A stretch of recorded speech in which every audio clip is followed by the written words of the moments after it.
Hey, let's first of all update you. Phil's supposed to have a doubleheader today. I have no idea whether they're going to have a doubleheader. Are they going to try to play the game at 12 o'clock in this weather? I have no idea. Do we have an update on that? I guess they're going to keep trying to play it. So that's the story today. It's a 1:05 start, but it'll be close, I think. All right, they're going to try to get him in. Might as well. We'll keep you updated on that. The other big news, Pete Rose off the restricted list. A lot of people saying, well, now that it opens it up for him to go to the Hall of Fame, do I really care? Nah, one way or the other, I don't care. Should I? Should I care? I don't know. I'm supposed to care, I guess, if he goes to the Hall of Fame. A lot of people that believe Pete Rose should be in the Hall of Fame, and it's egregious that he's not in the Hall of Fame. And I go, what's the difference? I know how good of a player he was. I also know what he did that kept him out of the Hall of Fame and on this restricted list. I know the same thing has happened to the Barry Bonds and Roger Clemens of the world. I don't care one way or the other. Their career spoke for itself. Their career is their career. Whether they go in the Hall of Fame means nothing more to me, but it might mean to a lot of people. But today, I think we should feature a comment that was made by the head basketball coach of the Philadelphia 76ers, Nick Nurse. I don't know if this was a Freudian slip or what, but we're going to start out the show. You see, this plays right into my thing with Embiid, and that we've seen the best of him. We've seen the best of him physically, and I also think we've seen the best of him mentally, Bill, which is something you're not putting in the equation. Bill Colarulo's with me. Ray Dunn's with me. I'll get to Ray in a second because he took home a piece of eaten bread last night from a restaurant. Hard to believe that he posted it, but in any, we'll get to him in a second. But let's start with it. Ray, can you play that? I want people to listen to this. I hope your ears are peeled here. I want you to listen really closely as to what Nick Nurse says. Now, this is from our pal Mike Gill, who does weekends here, and he has his own show in Atlantic City, and he was able to get Nick Nurse on the show. And so here's what Nick Nurse said about the collapse of the season and why they decided to just kind of shut it down and play for the lottery. I don't know the exact, pinpoint of when it was, but rough general, the trade deadline comes and goes, and we make another little run to get some guys back healthy, and we just started losing more guys. And Joel didn't, decided he wasn't going to play the rest of the year, and Tyrese got hurt. At that point, you were kind of like, this is not our yeyear. Embiid decided that he didn't want to play the rest of the year. Is that what he just said? Am I misreading this here? I don't know. Ray, can you play it again? Because he kind of like double speaks real quick. I'm trying to read into this on what he says there. The trade deadline comes and goes, and we make another little run to get some guys back healthy, and we just started losing more guys. And Joel didn't, decided he wasn't going to play the rest of the year. And all right, so he says Joel didn't decided he wasn't going to play the rest of the year. I don't know what to make of this, Mike, because is this a situation where they came out and they said to Joel, you're capable of playing, you're healthy enough to play, and he says, no, I don't want to? Or is it a situation where he was given a couple of options medically and the decision was made, okay, well, we're just going to shut it down in light of where this season is going? Do you recall he said he needed surgery? He was the guy who said he needed surgery. Did you remember that? Yes, he was the one. He's the guy that came out and said, nobody else said it. He said, I need surgery, blah, blah, blah. Remember?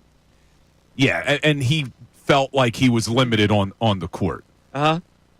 You're taking his side, which is admirable. I'm not taking his side. I want you to listen to the pause, though, because Nurse is coming up on a thought here, and he knows where he's headed with this, and he pauses. And to me, this is the telltale sign.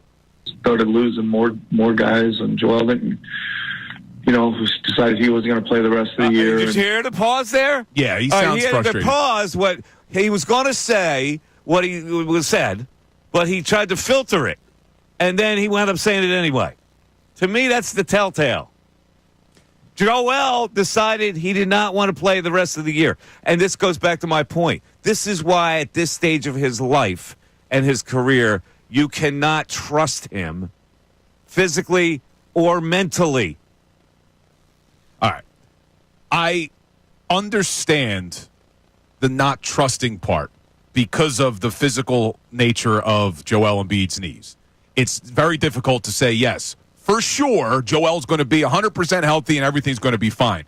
But I still can't take the leap to mentally the guy doesn't want to play basketball. Because if he did, in fact, decide that he didn't want to play the rest of the season, it wasn't because what some people are saying, oh, well, he got his big payday, he's done, he doesn't care about basketball. It was because he felt he was limited on the court. You saw this season, when Joel Embiid was playing, he did not look like the Joel Embiid of last year. Sometimes he did. Not consistently. Sometimes he did. You brought it up 100 times yesterday, how he scored 50 points. That was last season. Okay, this year he had a couple big games. But he never looked right, and the knee never felt right, I'm sure. So I agree with you in that trusting him is a dangerous proposition, and that's what we're doing. I don't trust him. I no longer trust the guy. I'm sorry. If that sounds harsh, then it's harsh. We have seen the best of Joel Embiid. So to think that all of a sudden this miracle thing is going to happen next year, and he's going to play, and he and Paul George and Tyrese Maxey and his three-headed monster is going to steamroll the Eastern Conference, I ain't buying it. This is why I believe that he needs to be moved. They need to go in a different direction with Joel Embiid. Okay. But what you just said, that you're not buying it, you're not trusting Joel.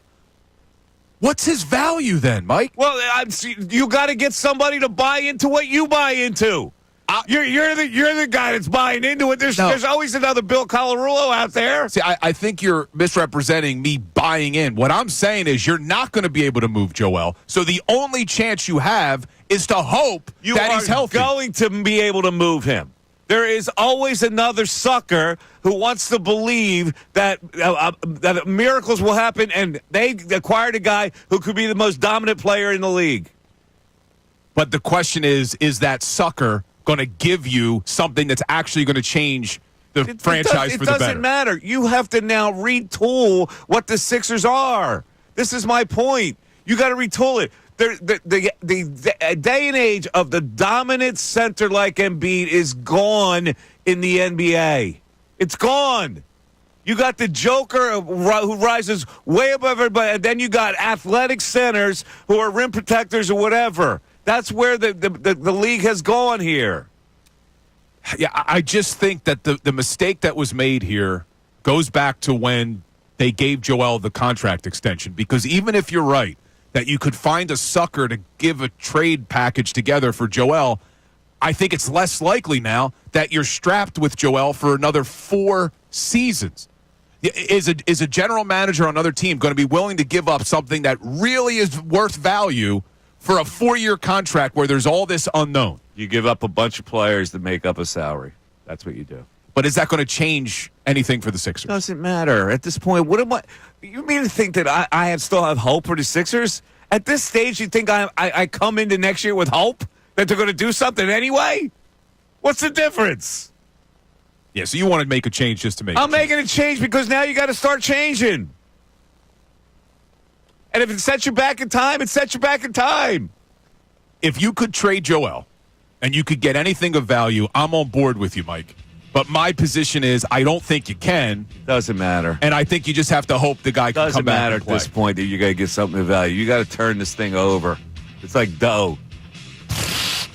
You got to turn it right over. Knead it. You make your own bread, huh? No, I don't make my own bread. General Knowledge Wednesday. All right. We got a couple topics, including the Pete Rose topic. That's hot. It was hot in the morning show. John thinks he should be in.